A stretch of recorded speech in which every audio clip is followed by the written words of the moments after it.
సంచార జాతుల కులాలకు చెందిన గంగిరెడ్ల కులానికి ప్రత్యేక కార్పొరేషన్ ఏర్పాటు చేయాలని రాష్ట్ర తెలుగుదేశం పార్టీ ప్రధాన కార్యదర్శి ఎమ్మెల్సీ దువ్వారపు రామారావు పిలుపునిచ్చారు. 72వ సంచార జాతుల విముక్తి దినోత్సవం సందర్భంగా సబ్బవరం మండల గంగిరెడ్ల కులాల సంయుక్త ఆధ్వర్యంలో నిర్వహించిన సభలో ఆయన ముఖ్య అతిథిగా పాల్గొన్నారు. ఈ సందర్భంగా ఆయన మాట్లాడుతూ 1871లో అప్పటి బ్రిటిష్ పాలకులు సంచార జాతులను దొంగలుగా, గజ దొంగలుగా ముద్ర వేశారని, దాంతో వారికి గుర్తింపుకు నోచుకోలేని దౌర్భాగ్య స్థితి ఏర్పడిందని ఆవేదన వ్యక్తం చేశారు. భారతదేశానికి స్వాతంత్రం వచ్చిన తర్వాత సంచార జాతులను నోటిఫైడ్ మోస్ట్ వాంటెడ్ బీసీ కులాలుగా 52 కులాలను పరిగణించారని గుర్తు చేశారు. ఆ ఎంబీసీ కులాల జాబితాలోకి గంగిరెడ్లు జాతులు కూడా వస్తాయని తెలిపారు.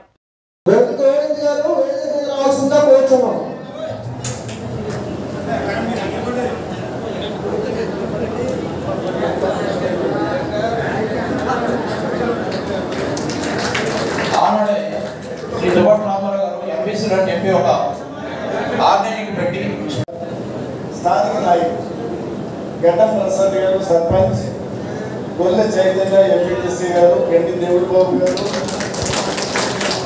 గడ్డి పేరు చెప్పాను, ఇంతమంది చెప్పాను, పొడ్డమ్మారావు గారు. మన కులాలలో భయపడి ఒక అడవులమ్మటే లేదా వేరే ఊర్లు చెదిరిపోయి మరి ఆ రకంగా విచ్చలవిడిగా కొన్ని ప్రదేశాలు వెళ్ళి దోకోవటం, మరి ఆ సందర్భంలో కొన్ని రోజులు నేను కూడా వివిధ కార్యక్రమాల్లో పార్టిసిపేట్ చేసి ఈరోజు ఈ కార్యక్రమం రావడం జరిగిందంటే చంద్రబాబు నాయుడు గారు ఎంతో దూరదృష్టి ఉన్న మనిషి అంటే రాష్ట్రాన్ని ఆర్థికంగా చిన్నభిన్నం చేశారు. ఒక్క పైసా కూడా లేకుండా మొత్తము పూడ్చికెళ్ళిపోయారు. అటువంటి పరిస్థితుల్లో 2 నెలలుగా మొదటి నెల కూటమి అధికారానికి వచ్చిన తర్వాత మొదటి నెల, 2వ నెల, 3వ నెల మీకు పెన్షన్ సౌకర్యం ఇంటి దగ్గర అందించడం, మొదటి నెల 7,000, 3,000 ఏదైతే బకాయిలు ఉన్నాయో 3 నెలల పరంగా చేర్చాలని. ఎస్, సంచార జాతులు డీనోటిఫైడ్ ట్రైబ్స్ అని ఎప్పుడైతే మనం అంటున్నామో, ట్రైబ్స్గా మనం ఎప్పుడైతే పిలుస్తున్నామో వీళ్ళని ఎస్టీ జాబితాలు ఉంచడం అనేది సమంజసం. కాకపోతే ఇది ఈ డిస్క్రిమినేషన్ ఎందుకు వచ్చిందో మనం ప్రభుత్వాల దృష్టికి తీసుకెళ్లాల్సిన బాధ్యత ఉంది. తెలుగుదేశం పార్టీ పరంగా మీ అందరూ తెలుసు, బీసీలకు గుర్తింపు వచ్చింది స్వర్గీయ నందమూరి తారక రామారావు గారితో.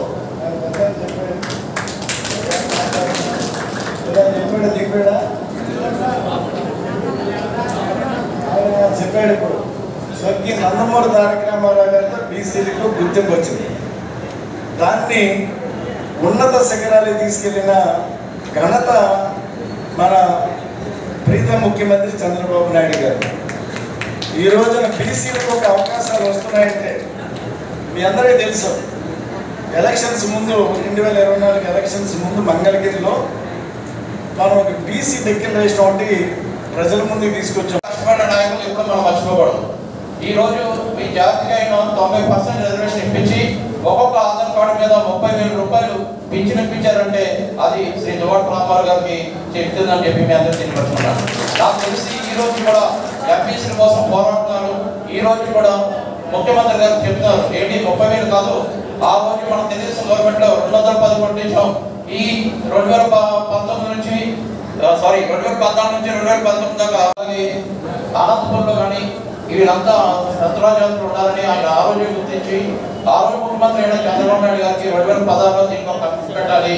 అప్పుడు 32 కులాలకి సార్, అప్పుడు 32 కులాలకు సార్ మన కార్పొరేషన్ ఏషియన్ టైంలో సార్ ఏం చేశారంటే శత్రురాజాతుల కోసం చెప్పి ఎంపీసీ మోస్ట్ బ్యాక్వర్డ్